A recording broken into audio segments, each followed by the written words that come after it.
Buenas tardes. Hoy nos encontramos con el último módulo que lleva por título Movilizaciones Populares. En la introducción al módulo que ustedes tienen se lee lo siguiente: es un fenómeno mundial el fortalecimiento de las protestas populares en las grandes ciudades: Hong Kong, París, Madrid, Santiago de Chile, Ciudad de México, Bogotá, etc. La participación ciudadana en todos los gobiernos democráticos es un derecho. Esta cobija el derecho a la protesta pacífica. Por eso las protestas y marchas son las respuestas a un capitalismo que excluye a la mayoría de la población del derecho a la salud, educación y trabajo. En las manifestaciones sociales no solo se presentan las demandas políticas y sociales, a ellas se agregan otras causas como la protesta contra el femicidio o la xenofobia, especialmente en las ciudades de Sudamérica, Centroamérica, o la intolerancia religiosa, la amenaza que se da con el cambio climático. Los sujetos son variados, social y culturalmente. Lo común es el carácter juvenil en estos últimos tiempos de las protestas. Ante el drama social, las iglesias cristianas y las religiones en general no pueden ser pasivas. El no apoyo o la no articulación con los movimientos sociales quita credibilidad a la tarea evangelizadora. Como ustedes ven, este es un desafío que tiene que ver con la misionología. Hay un objetivo del módulo que dice así: analizar el fenómeno social de las marchas y protestas populares desde las implicaciones de resistencia y profetismo. Reflexionar desde la ética cristiana los principios de la justicia social, dignidad de la persona humana, señalar las implicaciones misioneras de este fenómeno mundial y los desafíos de las iglesias. Hay un temario de 3 partes: movilizaciones, motivaciones que generan la protesta social, es decir, el elemento social. Después viene el elemento teológico en línea del profetismo cristianos y las implicaciones misioneras. Para este último encuentro he variado en gran medida la mitad del módulo por la nueva coyuntura que se está viviendo a nivel mundial, la epidemia o la pandemia mundial que cobija a todas las ciudades, a todo el mundo, y que se presenta como un desafío también para la misionología, para la teología especialmente, porque frente a esto hay muchas preguntas a nivel religiosa que están surgiendo y que estoy convencido que ustedes están enfrentando a dar y están llamados a dar respuestas. Voy a empezar con el problema, el gran desafío de la epidemia, de la pandemia del coronavirus, que a todos nos está llamado a dar una respuesta o dar una interpretación a lo que está pasando. Para estos 2 grandes temas, el del coronavirus y de las protestas sociales, he tomado una estructura que tiene 3 partes. Primero, ver la situación, cómo se presenta. Segundo, los desafíos para la teología y para la misionología. Y por último, un referencial bíblico. Entonces, empecemos con el primer tema. Frente al coronavirus, surge la pregunta en el pueblo y en muchos lugares, sobre todo: ¿Dios nos ha abandonado? ¿O por qué nos ha abandonado? ¿Tiene que ver esto con el abandono de Dios? Esta pregunta, que se hizo en primera persona Jesús en la cruz, aparece hoy muy oportuna, solo que la hacemos colectivamente. Quiere decir que hace tiempo que no experimentábamos en la vida lo que hoy vivimos, que nunca tenemos marcos adecuados para interpretar el presente. La realidad nos llega a través de fragmentos, a través de nuestros sentidos, que luego tenemos que recomponer en una narración para que podamos entender lo que está sucediendo. Cada uno de esos movimientos se reconstruye dentro de una frase que nos contamos a nosotros, o en situaciones más complicadas y más fragmentarias, como una guerra o durante los movimientos políticos. Pero también tenemos que reconstruirlos en una narración.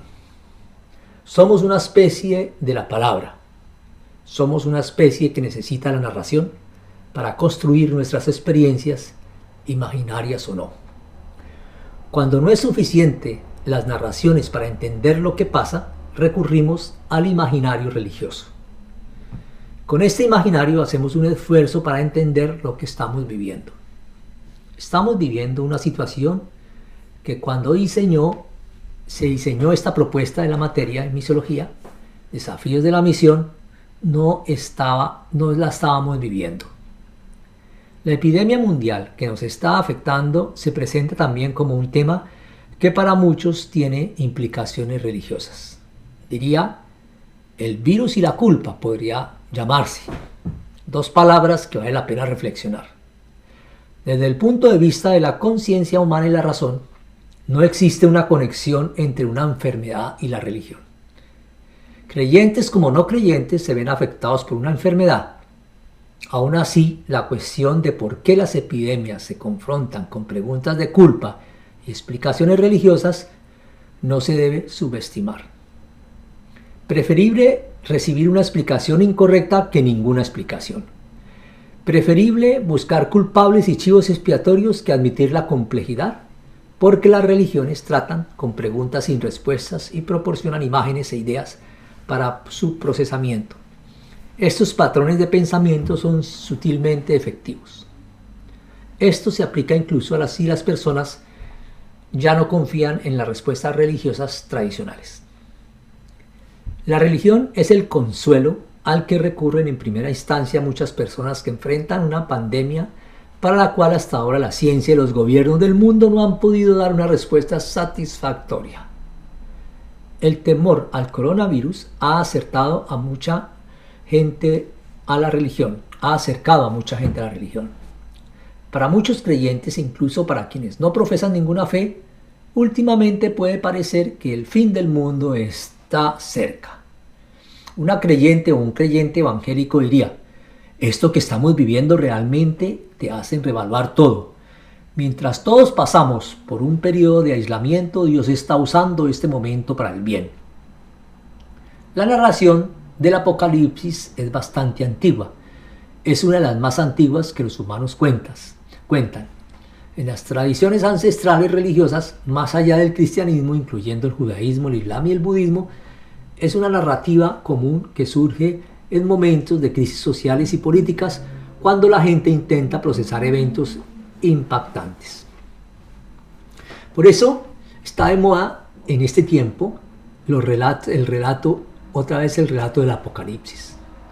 La palabra original en griego, apocalipsis, significa desvelamiento, una revelación. Miremos si en sentido bíblico sería adecuado iluminar este momento, esta crisis mundial con este texto de la Biblia, con el Apocalipsis. Esta palabra apocalipsis, que significa desvelamiento o revelación, no es solamente sobre el fin del mundo, nos ayuda a ver algo que estaba escondido. Mientras la pandemia empuja a la mayoría del mundo a un nuevo orden social y económico, quienes estudian y practican religiones encuentran verdades más profundas que se van develando. La crisis revela desigualdades en la atención médica, divisiones de clase y el hecho de que los trabajadores más importantes de la sociedad estadounidense se encuentran entre los peor remunerados, afirmó Jorge Juan Rodríguez, doctorando de Historia de la Religión en el Seminario Teológico de Nueva York. Quiere decir que la explicación religiosa no nos puede hacer olvidar esta desigualdad, este problema social. Claro que no se puede teológicamente hablar de un castigo de Dios a la humanidad con esta epidemia, volviendo a la mentalidad apocalíptica que está surgiendo. En el mundo secular se cambia de autor. Se lee que la epidemia responde a un castigo de la naturaleza contra la humanidad, como consecuencia de la manera como nos hemos ido, sobre todo en un mundo consumista y destructor de los recursos, relacionando con ella misma. Y luego viene un argumento colateral que al menos implícitamente conecta la culpa, el pecado, el castigo con el virus corona. Quien bombee dióxido de carbono a la atmósfera, ¿quién o cuándo se elimina millones de especies de animales y vegetales? Cuando se distribuye la basura por todas partes y que cambie la física y la química del planeta en un estilo global, sentirá las consecuencias. Un virus o un incendio incontrolable en los bosques y las selvas no son fáciles de controlar, como lo hemos vivido en los últimos meses. Cuando hay que enfrentarse con semejante drama y con la contradicción existencial y racional que funda, es normal que se asista no solo al derrumbe del imaginario de un Dios todopoderoso e incluso bondadoso, sino también a la defensa de la mayor consistencia racional del ateísmo o del agnosticismo ateo frente a las explicaciones deístas o teístas. Me he encontrado con tres ensayos que explican de explicación que merecen la pena ser tenidos en cuenta. Uno de Juan Estrada, otro de Jean Baptiste Metz y otro de Torres Queiruga. Juan Antonio Estrada declara: imposible el intento de armonizar racionalmente el mal con un Dios bueno o omnipotente. No se puede exculpar a Dios. Cuando se intenta, se acaba favoreciendo el imaginario de un ser malvado a costa del sacrificio de las personas.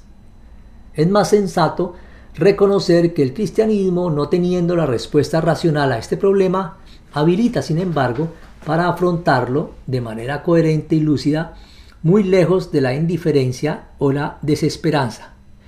Quien, como en su caso, se autocomprende como un cristiano, sabe y tiene motivos más que sobrados para combatir el mal, en particular el injusto y antes de tiempo, como lo hizo Jesús de Nazaret.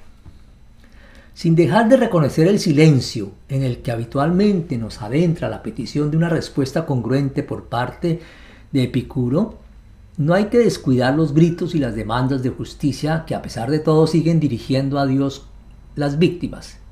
He aquí el punto de partida de la explicación presentada por Juan Bautista Metz. La atención a tales demandas le lleva a erigir dichos gritos y lamentos en el principio cognoscitivo de toda la realidad y a la par a entender la fe cristiana como memoria de la pasión, es decir, como memoria de un crucificado cuyo drama se actualiza en el clamor de todos los crucificados de nuestros días. Y también el de quienes, como así sucede estas últimas semanas, mueren porque son ancianos, enfermos, débiles o profesionales de la medicina o trabajadores en servicios imprescindibles para la ciudadanía y además sin poder despedirse de sus seres queridos. La otra reflexión religiosa que tomé, la de Andrés Torres Queiruga, prolongando la vía abierta en su día por Leibniz, sale críticamente al paso de las explicaciones que subrayan la oscuridad, el silencio o el retraimiento de Dios y sitúa la clave explicativa del mal en la finitud en cuanto tal, por tanto, no en Dios mismos. La suya es una propuesta dispuesta a mostrar la articulación existente y sin estridencias de ninguna clase entre la insuperable idoneidad del amor divino que caracteriza no tanto como el todopoderoso sino como el antimal y el mal que se aloja en la constituyente limitación de lo finito y sobre todo en el perecimiento prematuro e injusto. Este, recuerda, es un problema racional. Por eso nos atañe y requiere una explicación por parte de todos, más allá de nuestra fe o ausencia de ella, aunque los creyentes tengamos sobrados motivos y razones para no llegar a la desesperación. Estas dos aportaciones indudablemente teístas no obstan para que creyentes o no creyentes y no creyentes compartamos la tarea de erradicar algo de tanta desolación en este tiempo del coronavirus. Resabios anticlericalistas al margen, por supuesto. Ante la pregunta ¿cuál es la relación que se puede dar entre enfermedades colectivas y religión? Se podría responder, no hay respuestas definitivas. Tampoco se puede decir que hay que tratar de culpar precipitadamente o soportar la irritación, a la tragedia. Son salidas fáciles que no resuelven el problema. La solidaridad puede ser la respuesta. Las personas tienden a sentirse incomprendidas cuando se toman en serio sus preguntas vitales, en lugar de silenciarlas con respuestas definitivas o acabadas. Es difícil saber si las explicaciones religiosas funcionan o aclaran el problema o si se puede estar de acuerdo con la lógica del problema desde la perspectiva religiosa. Los cristianos tenemos en la solidaridad de Jesús con los enfermos un modelo. En su trato con Dios en la cruz se muestra una fuerza espiritual que sigue siendo válida en situaciones como las que estamos viviendo. En la historia han habido otras épocas de epidemias y desastres. Desde el compromiso cristiano en esas épocas surgieron respuestas de solidaridad con las víctimas. Por tomar una, en el siglo XII, mientras muchos cristianos se dedicaban a proclamar la Segunda Cruzada, una mujer, Hildegard de Bingen, una monja, experimentaba en su abadía investigaciones médicas y botánicas. Esa época llena de crueles guerras santas también dio espacio para que desde el punto de vista de la vida religiosa se tomaran posiciones como la de esta monja, mostrando cómo la espiritualidad compartía espacios con la ciencia, dando lugar a un pensamiento orgánico moderno e impresionantemente contrario a esa imagen de oscuridad acrítica que se ha transmitido de esa época. Famosa por su libro Escivias, relata sus visiones de mística, como también sus investigaciones sobre la naturaleza. Investigó los cuerpos, observó el clima, pintó eso que veía, escribió sobre música y filosofía, y aleccionaba a sus hermanas monjas para que fueran siempre proactivas en la virtud, la cual debía demostrarse no con charlatanería, sino siempre ante los ojos abiertos, decía ella.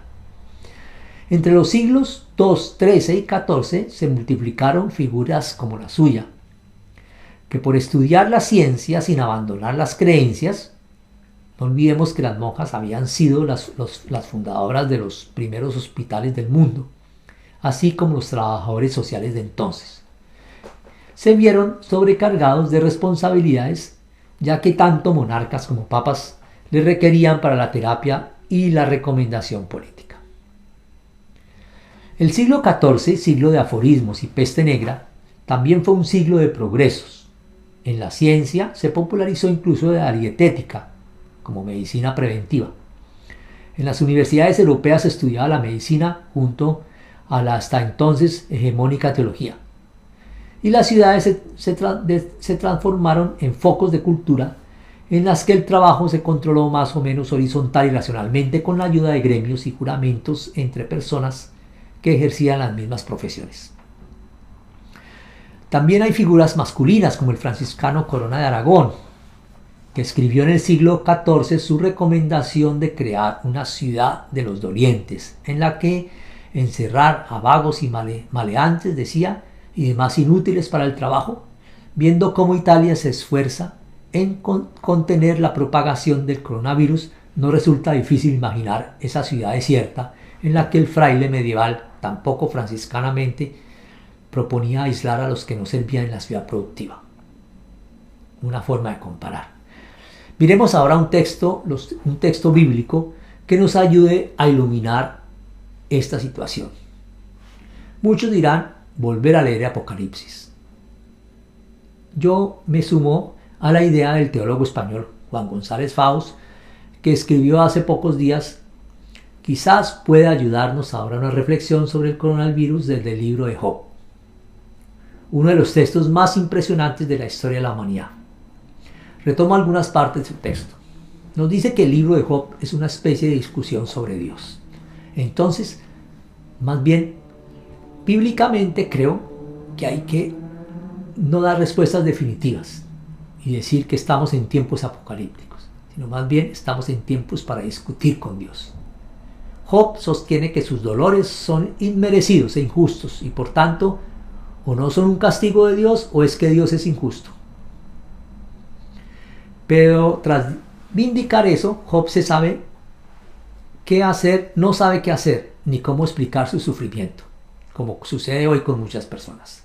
Sus amigos, en cambio, carentes de toda experiencia espiritual, de todo conocimiento de Dios, si queremos utilizar esa expresión del Nuevo Testamento, y que sin saberlo solo profesan una religión moralmente sociológica que les sirve como manto de seguridad, acusan a Job de blasfemo por pensar como piensa.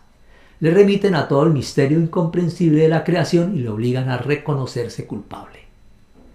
En esta discusión, el drama tiene un momento de inflexión cuando Job se da cuenta de que no solo su dolor particular es injusto, sino que todo este mundo está poblado de dolores y sufrimientos injustos. Porque es un mundo en el que siempre acaba triunfando la maldad. Veamos este párrafo impresionante del capítulo 24, versículos 2 al 5. Los malvados mueven los linderos, roban rebaños y pastores, se llevan el asno del huérfano y toman en prenda el buey de la viuda. Echan del camino a los pobres y los miserables tienen que esconderse. Como asnos salvajes madrugan para hacer presa. Y sigue, arrancaron del pecho al huérfano y toma en prenda al niño del pobre. Termino la cita. Si en vez del huérfano y la viuda ponemos el parado y el inmigrante, y en lugar del buey y el rebaño ponemos la casa o el trabajo, recobrarán actualidad estas palabras de Job sobre nuestra historia. La tradición religiosa judeocristiana ha sido acusada a veces de excesivo pesimismo sobre este mundo. Sin embargo, cuando un ateo como Marx escribe que la historia humana ha sido desde sus orígenes una historia de la lucha de clases, está diciendo de manera totalmente laica, o quizás algo reductiva, lo mismo que sostiene el judeocristianismo, que la historia humana es siempre el relato de la agresión y el dominio de unos hombres sobre otros. Eso quiere decir el mito de Caín y Abel situado en los mismos orígenes de la historia. Y que en una historia de ese tipo no puede haber espacio para Dios, porque ese dominio es lo más contrario a su voluntad. Escribe Marx: toda pretendida fe religiosa que desconozca este dato y no lo haga central en su cosmovisión podrá ser más agradable, pero es también más ciega y menos auténtica. Volviendo al libro de Job, cuando en el último acto del drama Dios toma la palabra, casi repetirá algunas argumentaciones de los amigos en lo referente al misterio incomprensible de la creación. No obstante, criticará a estos muy duramente por haber sostenido que el dolor de Job era un castigo de Dios. El juicio de Dios contra ellos será tan severo que solo podrán salvarse si el mismo Job, a quien maltrataron, intercede por ellos. Con eso debería haber quedado definitivamente rota la idea pseudo religiosa de los bienes y males de este mundo como premios y castigos de Dios. Debería haber quedado, he dicho expresamente, porque 25 siglos después, infinidad de gentes que se profesan creyentes en Dios siguen pensando como los amigos de Job y se ven en las suertes y desgracias de este mundo no triunfos de la maldad establecida sobre la justicia que clama, sino premios y castigos de Dios. Ese modo de pensar típico de tantas gentes religiosas no solo es radicalmente anticristiano, sino que también acaba siendo generador de 1000 ateísmos, bastante lógicos en este contexto.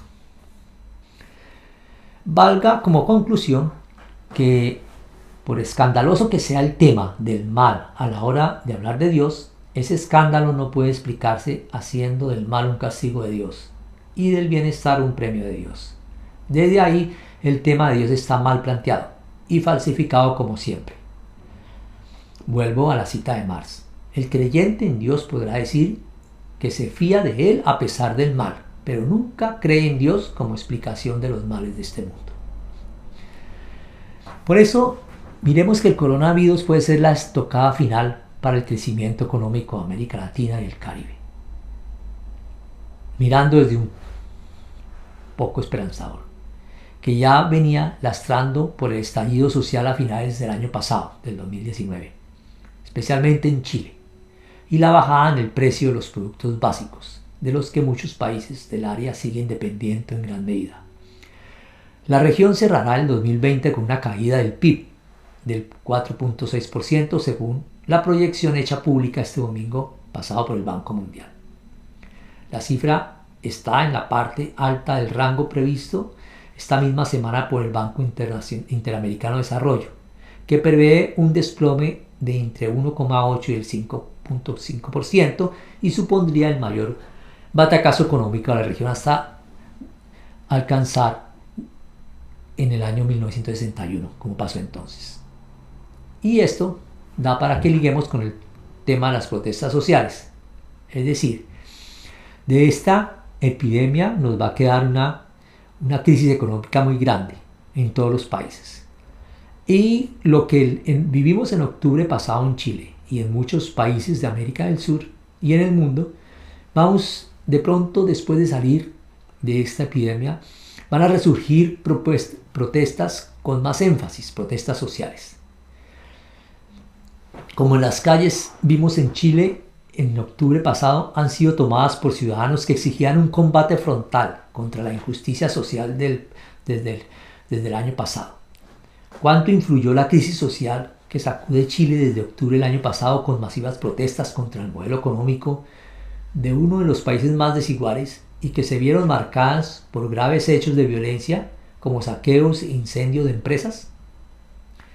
Desde el gobierno descartan una tendencia anormal y atribuyen el incremento de un mayor conocimiento de la normativa que data de 2014.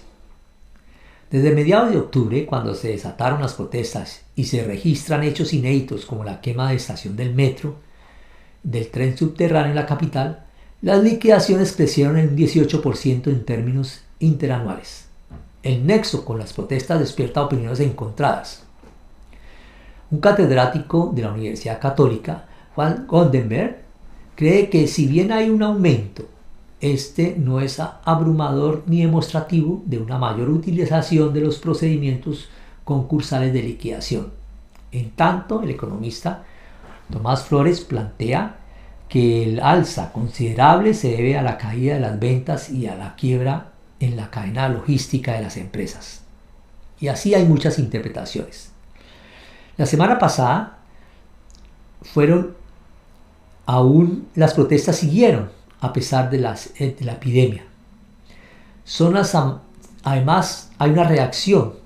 Son alarmantes también las denuncias de persecución conocidas como funas, focalizadas en una persona en particular, tanto en la calle como en las redes sociales.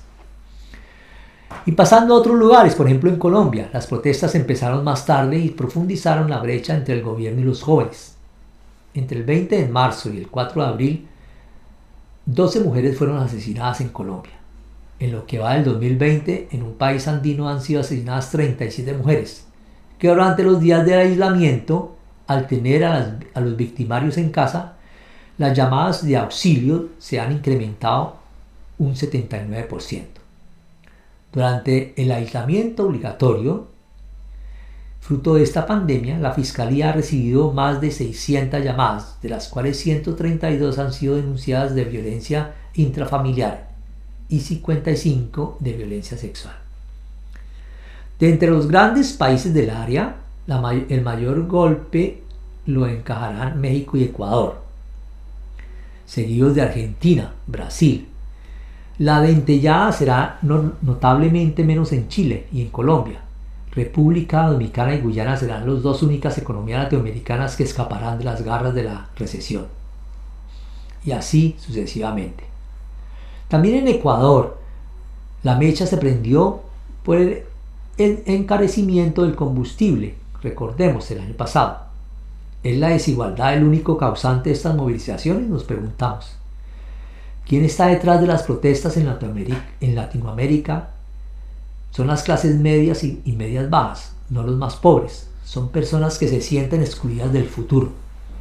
Y eso es algo que se tiene que entender mejor desde una perspectiva de economía política. Desigualdad, falta de oportunidades y exclusión son algunas de las razones que están impulsando la ola de malestar que recorre América Latina. Hay además muchas otras razones, como la fragilidad institucional, la corrupción, la mala calidad de los servicios públicos y el temor de las clases medias de perder sus conquistas sociales y económicas. Y también existe una demanda común entre los jóvenes de toda la región. Los grandes protagonistas de las movilizaciones han de ser escuchados. ¿Cómo mirar toda esta ola de protestas latinoamericana y mundial desde el ámbito religioso? Miremos el referencial profético primero y preguntémonos si existe un referencial profético en las protestas. Los profetas de Israel son para los cristianos y cristianas la fuente de donde se bebe la misión, como respuesta a las angustias, la soledad. Por eso nos preguntamos, ¿se da un movimiento profético en las formas, gritos e inspiración de las protestas? Mediante los movimientos sociales y las protestas democráticas se vive un renacimiento de la solidaridad. Aunque no se den en ellas las motivaciones religiosas, se pueden ver desde la mística que motiva a los que no aceptan pasivamente la injusticia. El cristianismo tiene un origen popular inserto en el mesianismo de la época, relacionada con el profetismo y el judaísmo subversivo opuesto al judaísmo de las clases dominantes. El elemento popular del cristianismo siempre será punto de referencia, pues la recuperación de la herencia cristiana por parte de los poderosos nunca será total. Siempre habrá alguna referencia a Cristo pobre, humillado, sufriente y solidario. En este sentido, siempre se da una popularización del cristianismo. Entonces hay una referencia de las protestas con el profetismo. Si miramos también el profetismo bíblico, cuáles son sus orígenes y en qué sentido puede haber una similitud con lo que estamos viviendo. El profetismo bíblico surgió con Samuel en el siglo IX a.C. En dicho siglo se destacaron Elías y Eliseo. Sin embargo, el periodo de oro de la profecía fue en el siglo VIII a.C. con Amós, Oseas, Isaías y Miqueas. A finales del siglo VII y comienzos del VI a.C., la profecía se fue apagando, después de Sofonías, Habacuc, Jeremías y Ezequiel, hasta que apareció un tiempo después el profeta de la esperanza, de la justicia y de la misericordia en Jesús. En la historia bíblica y del cristianismo, no todos los tiempos son aptos para el surgimiento de los profetismos. Estamos en la hora actual, con la generación de las protestas a nivel mundial, viviendo de nuevo un periodo profético. Hay textos del Nuevo Testamento que se pueden interpretar desde la resistencia. Tomo 1, el de la primera carta de Pedro, capítulo 2, con solo 4 versículos, del 13 al 17. La relación, este texto se puede entender o analizar desde la relación entre cristianos y autoridades políticas. En ese entonces, la comunidad cristiana que muestra este pasaje bíblico es una comunidad que lleva una conciencia muy arraigada de vivir la vida cristiana en relación con la vida ciudadana. Los cristianos y cristianas tenían que esforzarse por vivir la novedad del mensaje de Jesús de manera que al mismo tiempo y sin traicionar el Evangelio pudieran servir de ejemplo para los hombres y mujeres de su tiempo. Esto suponía, para las comunidades cristianas, especialmente para quienes vivían en la diáspora judía, garantizar su identidad cristiana en medio de la sociedad, pero al mismo tiempo asumir y cristianizar los valores más genuinos de la comunidad humana en la que convivían. El reto era, pues, ser distintos sin ser ajenos. Otro elemento importante era el recrudecimiento de la ruptura con la sinagoga y la cercanía de la persecución que contra la comunidad habría de desatar el Imperio Romano. Aunque no hay certeza ninguna para situar ningún pasaje de esta carta en un contexto de persecución violenta, sí es cierto que la comunidad manifiesta un sentimiento de preocupación evidente ante un modelo de vida social que le es hostil y un rechazo que pone a la comunidad ante el grave peligro de un aislamiento social.